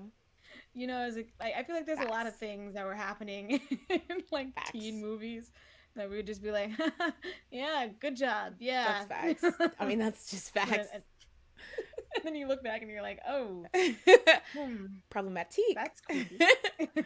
That's true. Andy said that Noah Duel is cute, I guess, but I don't see the hype.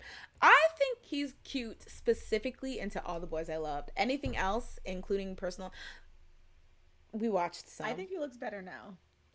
He has no curly hair. Incorrect. He has a beard. Incorrect. That gives him a jawline. It defines his jawline. Incorrect. So, and I don't even like I never really got the hype about him, but now I see something. The way he talks. Guys, like literally that video when he was like doing, I don't know, Vogue or whatever, and he's like, bring me the puppets. It's like one of those things where he like knows that he's supposed to be perceived as charming, so he lays it on thick that it becomes uncharming. Like, you guys have to look up, like, not even recent, but like old Noah Centineo videos, like interviews. He's like, I know I'm a heartthrob. I'm your heartthrob. Ooh, puppies, girl. So, are you gonna show me? Let me stop. Stop. No, you know what? I take that back because apparently those were leaked. So let me not do that. That's very. Hey, Oh, Jodello. he alone. Better late Why than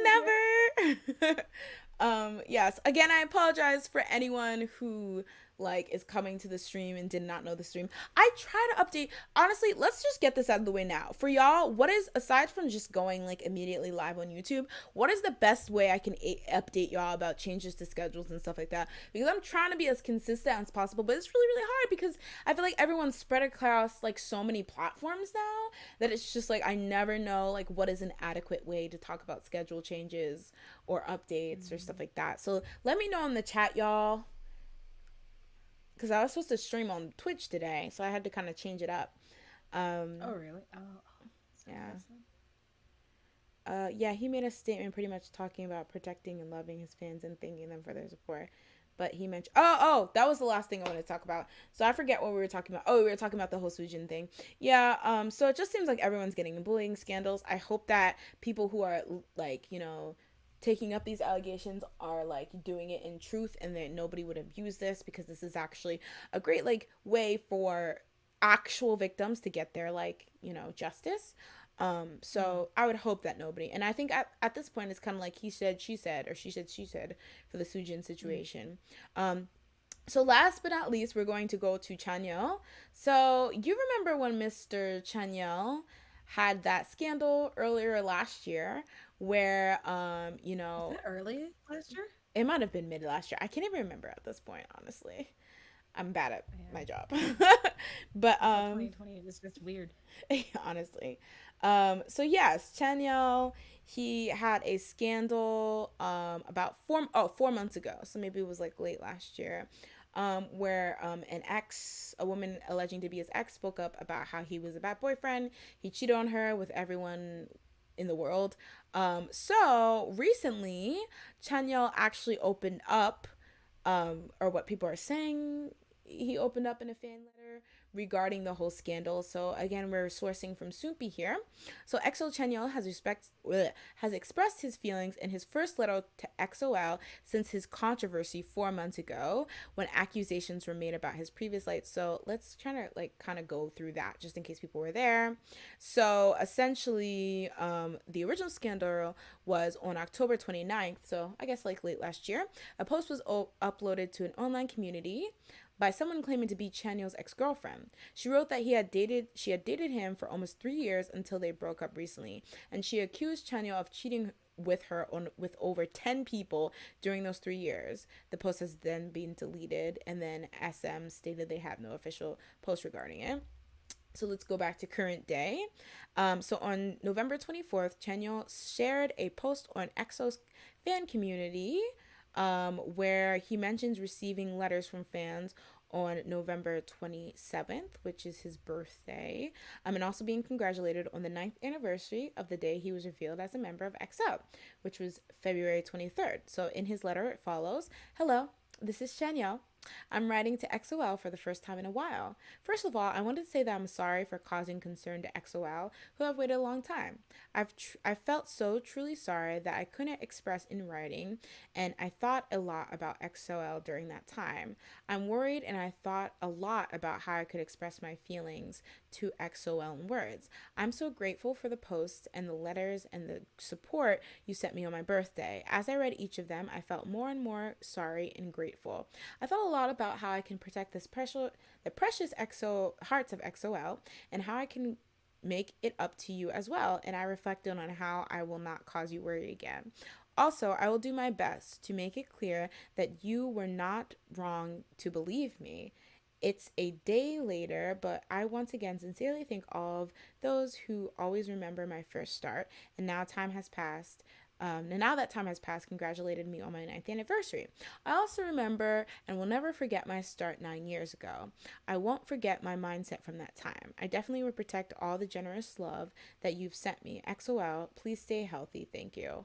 So a lot of people were like, "Sis, huh? Where's the, what are I you was gonna saying?" say, you say everything. They're like, sis, where was the address? He was vague about it. He was definitely vague about it, which I mean, call me presumptuous, but I feel like we can take that. There's probably some truth to that. but he doesn't want to straight up say. I mean, to be fair, like, it's hard because obviously that his ex was done very wrong, and it's horrible that you were cheating on her. But I think at the same time, she's owed the apology, if anything. So him not mentioning it does technically make sense. Like, Yeah. I don't know. It's hard because it definitely is a character thing. I think cheating is like a testament to your character. And nobody wants to follow a cheater or somebody who caused somebody else that much strife. But, you know, what else he's supposed to say? So, what's up? It's your girl, Chanyeol'a. I don't know what you thought this was, but yes, I cheated on her. And what are you going to do about it? Like, XOL for life, sarang haja. Like, what is this supposed to be? Like, I don't know. It's hard. I mean, that's terrible if it's true, but it's just that was so vague. You might as well not even mentioned it. You might as well like, hey, it's Chanyeol'a. I'm still an XO member and having fun out here. Thank y'all. Like, I don't know. It could also be like, I don't know, he got a lot of hate and whatnot, so like maybe he just doesn't want to like really talk about it. That's true. Like, maybe like he's just like, I just know that you should believe in me and call it a day. Please don't bring it up again. Like, please. That's true. Also, maybe there's like some legal stuff. I don't even know. There could be some other reasons that he couldn't say anything. But that's true. Yeah, it is weird that he didn't. It's like so vague. It's like, I'm sorry for worrying you. For what? Don't be shy, Chanyeol'a. What are you sorry about worrying us about? Oh god, this reminds me of the freaking TikTok thing. Oh wait, let me see if I can find the music. What is the music? I don't even know what it is. Like or something like a drop, like a bomb dropping. TikTok. That is angry music. But yeah, it seems like it was one of those things where he wanted to you know, mention it and be like, hey, and even that, like, oh, thank you for believing me. Like, it was like, you know, I'm not, like, you're right to think this is not true. Like, that's what it came off to me. Maybe I'm reading too much into it, but I don't know. It just seems like he was like, it could also just be like, I was just gonna say, like, I think it could be like he wanted to say thank you because it is his anniversary and he never actually said anything on his birthday, so maybe he was like, I have to say something, and if I don't bring this up, they're gonna be like, oh, but what about that big thing that happened, dude? You didn't even say anything about that. So he's just like, let me just drop a hint of, I know this happened, but like, also, I appreciate you guys. It's my main thing. I just need to address it because I know you guys are going to say something if I don't. Yeah, I definitely agree. Yeah. So it seems like, all in all, I think out of everyone, he owes, obviously, the girl the apology the most.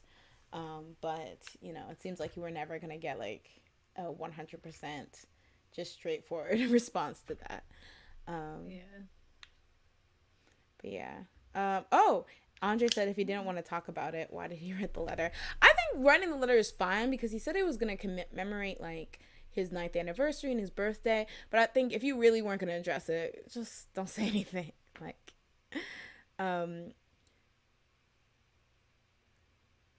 Disty says, yeah, he shouldn't even have mentioned it, to be honest. He should have just been like, I'm hoping I can slowly be accepted back into the hearts of XO or something. Yeah, basically.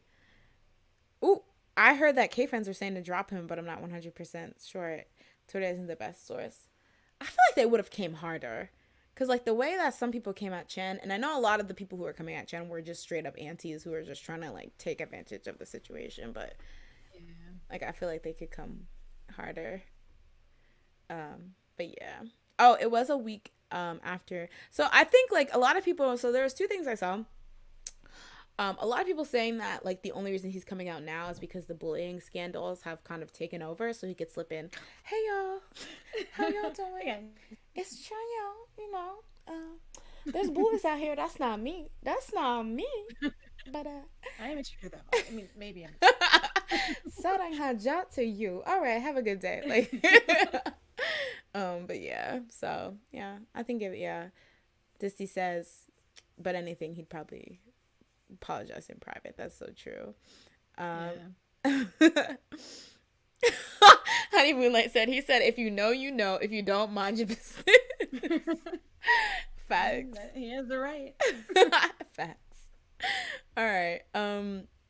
So that's all I had for in the docket. That was actually 5 topics. Actually, see, you can tell that today is packed because I had 5 thorough topics to talk about. But as always, I'm gonna turn it over to chat, and if Jas, you had anything you wanted to mention as well. You're like, I heard the Shiny song came out. Oh, don't call me. I haven't listened to it. Was that on Monday? I haven't. That was a good song. It came out on Monday. Dang. Yeah. I have to listen to that. Wait, was it just a song, the full album, or just a song? I think it was a full album, but I haven't gotten the chance to actually listen to it if it was the full album. Okay. Yeah, I haven't. I've watched Don't Call Me a lot. I feel like I always take one day to just listen to music. Ooh, Luna established her own company? Good for her. Let me look that up. That's good. I saw she goes hard in her like YouTube covers, so I'm not surprised that she's like freaking good. Yeah, honestly. That's why like those idols, like when your group kind of simmers down and you're like whatever, the ones that be singing, they'll never be looking for work or something to do, because with a voice like that you can never just have nothing to do. Like people are open to hearing what you have to sing. Company. I just wish that like before she left SM that she would have done a thing with Wendy and Taeyeon. That would have been so great. Totally. I just know it sounded amazing. The vocals. It would have been. I'm so sad. I still want Wendy and Taeyeon though. That'd be nice. Remember back when like singing ability was like ranking singing ability was like a huge thing, and people were like, oh, who's better, Taeyeon or Wendy? Wendy ranks higher than Taeyeon. Who was the dude that would do it? Harambe or something? Amin. Oh. You call it Harambe? I don't remember the name. What was it? Amen? I think. Oh yeah. He used to have the girlies going wild over those rankings every time their fave got ranked. That was wild. I just like that. I liked reading the details, because like he would go into such detail about why. And like, yeah, so they have like creativity. They're actually doing like the runs nice and clean. Blah blah blah. Their air support, it stops at a certain point. And I was like, wow, dude. Yeah. Let me take notes. Am I doing that? Can you critique me? Do I sing like Wendy? Hold on. No. My support is not there. Okay, here it is. FX Luna revealed that she has established her very own company. She celebrated her 10th debut anniversary as a musical theater actress in an interview with KBS reporter Jung Ji-eun, where they talked about her long, illustrious career. In the interview, Jung Ji-eun brought up the many accomplishments that Luna can celebrate this year, and ended up by revealing that she has launched her very own agency, Greta Entertainment. Okay. With a big smile, Luna confirmed that she is indeed the representative director for Greta Entertainment. Wow, that's really great. Good for her. I feel like that's a lot of people's, like, that's like the top thing you can do as like an idol. Be an idol and then like become a CEO of like maybe like an idol and entertainment industry. So good for her. That's good. Yeah. I always think it's nice seeing like idols being able to start like really taking things into their own hand. Just one hand. The other one has to stay behind their back. Let's see. Leah from ITZY got accused. Choose accusers said they exaggerated their claims. Sunmi came back with Sunmi did come up with a single when she was like grinding. Y'all, okay, this is not even a plug, but Friday, that's the day we listen to new music. So Friday, Pinkleday, or twitch.tv/Pinkleday, 9 p.m. Be there. That's the new music day where we talk about new music. The Twitch link is somewhere on my page somewhere. It's gonna be somewhere here, but yes, the Twitch fam knows that's where we do that on Twitch, but that's where we can like listen to music and things like that. Jodella says, I'm still catching up on Itaewon Class because Netflix said raise them prices. And I said, haha, nope, not going to subscribe. Oh my God, that's true. Prices? Yeah, they They did raise raise the prices? prices. Oh, HBO Max is also raising the prices. Let me look it up because I'm not sure. I don't pay for the Netflix I use, so I had no idea. neither do I. Also, I think my parents get it included with their Comcast, Mm-hmm. so I don't. I didn't even realize. Let's see. It seems about $1. I don't know. Wait, let me see. Oh, that's not too bad. I'm not sure if that's true though. HBO Max was already expensive though. Right? Okay. Wasn't it like always like $17 since it came out? I don't know because I don't pay for the HBO Max I use either. It is. I'm Oh a no, it's kept woman. 15. No, I'm just kidding. Which isn't that bad for the amount that they have, because it's like everything that they have. Yeah, but what does Netflix really have? Because I'd be on there kind of like, okay, be interesting. Like, I feel like there's nothing to watch. I only use it for the anime and for the K dramas, honestly. Well, there you go. That's That's not good. enough. I like how you listed like two genres. What do they have besides two of their biggest things? Anime and K dramas. Well, the anime on there sometimes be stale, so you know what? I'm not gonna give them too much. Don't they have Attack on Titan? They do, but that's the thing, and we were complaining about this for everyone who was in the stream a couple days ago, maybe last week on Twitch. We were talking about how like there's like a bunch of streaming platforms that stream anime. Some like dedicated to stream anime. Some people for some that's just genre. And for Netflix, they have really good like anime features, like being able to skip the beginning and things like that, being able to download to like view later. But like they only get anime after it airs, so they don't get any current airing anime because they only put it on there when all the animes are done so you can binge it. So it's kind of like, oh, it has anime there, but if you want to watch anything new, you have to subscribe to something else like Funimation or Crunchyroll. So like without that kind of makes them lacking in the anime. I mean, they have good older stuff on there like Kakegurui or like Hunter x Hunter and stuff like that, but like in terms of the new stuff, if you already watched this stuff and you're not interested in anything left, it's kind of like stale Oh, I feel beans. like I've never. I guess because I don't really care for the new, like to keep up with Mm-hmm. whatever anime is up. I just don't really. And I've always noticed that Netflix has always done that with their shows. So usually Hulu was like the one that I would go on for the shows that were airing now. Mm. But I don't know if Hulu is up to date with their anime. 'Cause I know they also have a lot of anime I, too. I think they like are pretty up to date because I saw Attack on Titans is she's for the street or he's for the streets. I don't know if it would be Attack on Titan's for the streets because Attack on Titan is literally on every single streaming platform, and I think both Yeah. Hulu and Funimation both have rights to like simulcast it, so air it like very shortly after it airs in Japan. Okay. So yeah, that I think they do a lot of simulcasting on Hulu. Um, yeah, so that's also a good one. But yeah, Attack on Titan for the streets. Um, I need to watch that. but the thing is, even if something only gets raised by $1, if I knew at one point I was paying one less dollar for it, I'd cancel too. Like, I feel like at one point I got cheaper. At one point I could get this cheaper, so I feel bitter paying any more. I mean, technically, you could just get it for free. That's Um, true. but you know, is it legal? Is the Uh, actual listen, and we'll cut to these sponsored messages next. I have never watched anything illegally. On my honor, I will try. She's blinking a lot. I have never watched anything illegally. No, wait, let me not do this. Listen, LimeWire, she had Oh gosh, had me in a chokehold back in the day.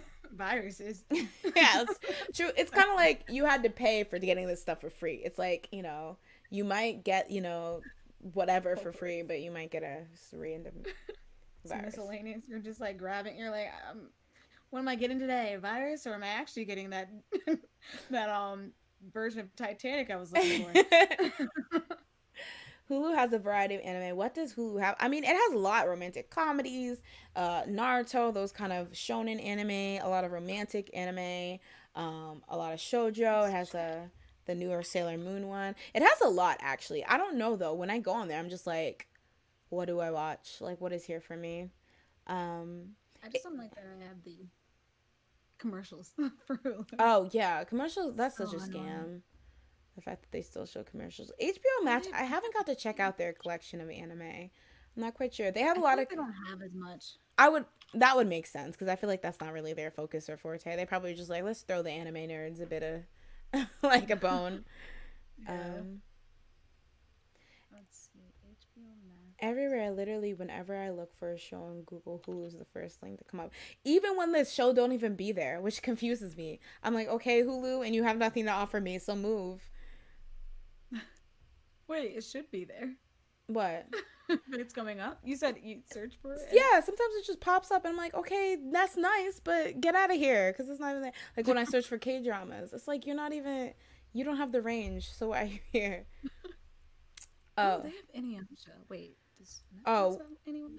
chat, are we watching the new Inuyasha, the one with his kids? I'm not watching that. Okay, I don't know. Oh What's God. it called?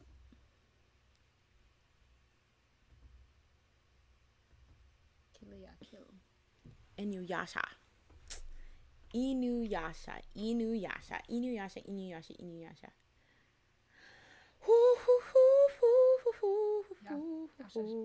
Yashahime. Is that what it's called? Yeah. Ah, okay. All right. All right, this is becoming an anime stream, y'all. So we're actually at the 2-hour mark right now. I didn't think we were going to make 2 hours, but I guess we had time. So Inuyasha got Boruto. Also, is Train to Busan on Netflix? It should be. I remember watching it very recently on Netflix. What? Train to Busan. Oh yeah, it is on. Well, at least it was. Maybe they got rid of it. I've never watched Inuyasha. I didn't know he had I think children. they don't have it anymore. Oh, they said y'all gonna watch that American version, so let's snatch this off. Oh snap! Where is that now? Let's see. Train to Busan. Wasn't there a controversy because a character got with a minor on Inuyasha? So basically, there's this character named Sesshomaru who's Inuyasha's brother, and he had this little girl he used to hang out with who's literally a child when he was a grown adult. So in the current one, apparently, he has a child, and they were trying to figure out who the mom was, and apparently it's this character. Her name is Rin. So people are like, ruined. Retcon this. Do what you need to do. Because Sesshomaru was a fan favorite. The girlies love Sesshomaru. So when they found out that he was out here creeping with a whole child, they were like, we cannot get behind this as the Sesshomaru constituency. There's a new Digimon review? I wasn't really a Digimon girl, so I don't know. Oh yeah, weren't you Dan talking about it? Yeah. I was like, we were singing Digimon Frontiers opening. It's the best one. Nobody cares about the original, the Digimon, digital monster, like not it. I thought that one went off. I mean, it was good, but like not as good as Frontiers opening. Okay, let's watch Fruits Baskets. This is why I need a Discord so we can do like movie nights. Such a rights. This was literally a child. Yeah, I was just like, why? You could do anything else, but you choose to do that. For what reason? What's the purpose? Weird. And said it doesn't matter. Oh, and Andre said he actually has twins and they're the main characters. Oh, okay. Okay, so I should watch this, you guys are saying. Digimon, Digital Monsters. Wait, he was only 19? Sesshomaru? Yeah. That doesn't surprise me. Inuyasha was 15. I thought he was almost like 30 years old. And I thought Inuyasha actually was, now that I'm thinking about, wait, how old is Inuyasha? 15. Well, 15. Who's 15? Inuyasha. He's Kagami's age. And Kikyo was 17, so he did like older women for a second. He was a cougar. Not you being shook about this. Oh, God. I don't know why in my head I was like, this man's like 25. He was 30. I mean, because he was probably paid for a 25-year-old man, honestly. If we're being... And he also doesn't look that young. Like, okay, can we... Inuyasha in his human form when he had the black hair, bone apple teeth. He looked like an Yes. 80s heartthrob. He just needed a cut-off jean jacket. Inuyasha's way over. Yeah, he was definitely older than that, obviously, but like I think that was like he was supposed to be like 15, like in his Yeah, appearance. he's not a 15-year-old. He's wait, where did you Unless say? I'm He's lying, I don't know. 15. Y'all can correct me. Biologically, he's 150. Okay. Chronologically, he's Come back. 200. Sit, boy. Sit. Anyway, let's talk about how I shipped Kikyo and Inuyasha, and I was not for how that ended. I don't know why. I just love She was ships. annoying at one point. What? Did she do something? Did she try to kill him? I mean, they were at each Several other's times? throat, but that's because Noraku had to play games with the sacred jewel shot. Let me stop. I don't even remember it that well. He took them sacred jewel shots. I used to feel obsessed with Inuyasha. I had like all the movies. I don't remember anything that happened. Happened in that.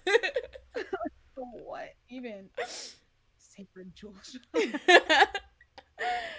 Yeah, those sacred jewel shots were so annoying. That show was so annoying. I loved it though. Also, anyone remember when Kyungri used a clip from Inuyasha's Korean dub when she left Star Empire? No. When did she do that? It was just her like. Here, hold on. Kyungri Inuyasha. LOL. We're going back to Asian Junkie. Honestly, Asian Junkie has been acting right for me. They don't have those annoying intrusive ads anymore. All right. Ad blocker. No, I don't. I'm not that. I don't know. No. I feel like I wouldn't even know the first thing about downloading that. I'm a boomer. Okay, hold on. Ooh, that was loud. All right, let's. All right, this is coming from Asian Junkie, the keeper of all things. Kyungri posts shady Inuyasha clip to celebrate her escape from Star Empire. She recently escaped from Star Empire, and she celebrated by taking to her Instagram stories and posting a clip from Inuyasha to celebrate the fact. Not Kyungri posting this on her Instagram story. I'm going to mute it because if it has any music, I don't want to be got. Let's see. Oh, okay, this one. Does it have music? Let me see. Oh my god, it's just her Is it speaking, loud? but that was so loud, yeah. I know. Yeah, I started. 안녕히 계세요, 여러분. 전 이 세상의 모든 굴레와 속박을 벗어던지고 제 행복을 찾아 떠납니다. 여러분도 행복하세요. What did she say? Oh, wait. Right. Farewell, everyone, and rejoice in the knowledge that I, escargot pudding, will be freed from all my worldly burdens and will live happily ever after. Farewell! That's actually really cute. Aw. She's like, goodbye. I hate it here. That's really cute, though. Sorry, Auntie. I didn't know it'd be that loud. But that's really, really funny. I was a Sesshomaru girl. I don't like the girls went off for Sesshomaru. I did not understand it. It was the eyeshadow. He needed. Honestly, I think that was, and he was just like a bad bee. Like he would come through with the 10-inch weave. Although, you know, Inuyasha had his moments. I think Koga was kind of like, you know, I'm looking respectfully. Koga, he was a little bit too much for me. He was True. out here dragging, like picking people up, jumping around with them. I was like, you need to calm that down. She does not belong to you. That's true. Let's see. Whoa, wait, what? All right, but yes. So, yes, everyone, I think we're gonna wrap up now because it is getting late. As always, Jazz, any last words? Like a string on your finger. Oh, it's a fashion statement. That's all I had to say. All right. And thank you for everyone who came out last minute. I know it was super last minute, and I'm sorry for anyone who could not make it out because they had work, school, etc., etc. But thank you guys for coming through. I'm, as always, going to put my Twitch in the chat because I am having an event tomorrow. We're playing Outlast. For everyone who knows, they know. I'm going to take a page from Chanyeol'a's page or book. If you know, you know. But I'm going to put it in the chat. Actually, I found how you can pin stuff. So I'm literally going to pin it in the chat. But tomorrow I'm playing Outlast. And then the next day, I'm paying, then on Friday, doing like new music. We rate flops or bops, media share, people get to share also on Twitch. And then Saturday, I'll be doing the Daily Dose podcast. If Jas, you want to come through, I'd be happy. But I already work you to the bone. But aside from that, I did have an event where I was going to react to my old videos because I actually did that once on Twitch before, and people seem to really like that. And I feel like I have a lot of like background garbage to tell you about, like my videos and things like that. So if that's interesting you, I'm gonna have to push that back to next week though, but still anticipate it. And if you guys have any ideas, actually on my Twitch there's like a suggestion box that I added for just stream ideas or anything like that. So yeah, thank you guys for coming out. And oh, sorry, we forgot. Andre asked Jas, how's Shoe Min? We did not do the Shoe Minute. Reporting live, we're going to our Shoe Min correspondent, Jas. Over to you. She's like Googling. Honestly, I was like, open Twitter. I was like, okay, has he done anything? Because I feel like he hasn't. He's done nothing. I want him to do something. He's tired. No, he shouldn't be. He just came back. He's trying to just chill with his 4 kids. He's trying to trump Chen's 1 kid. Like all you thought. His 1 kid, or he has 2 kids, 2 wives. But yes, thank you guys so much for coming through, and we'll see you tomorrow on Twitch. See you there. Yeah. Do fun things. Yeah. Okay. Yeah. All right. Let me stop. I will see you guys tomorrow. Also, I have to remember when I stream on YouTube, I have to end it on YouTube as opposed to via my streaming software. So I'm so afraid that one day I'll forget to end it on YouTube and I'll just be like, all right, goodbye. And then I'll literally have a 10-hour stream of me sleeping.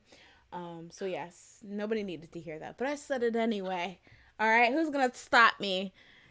If you know, you know, in the words of Chanyeol'a. All right. Good night, everyone. Bye.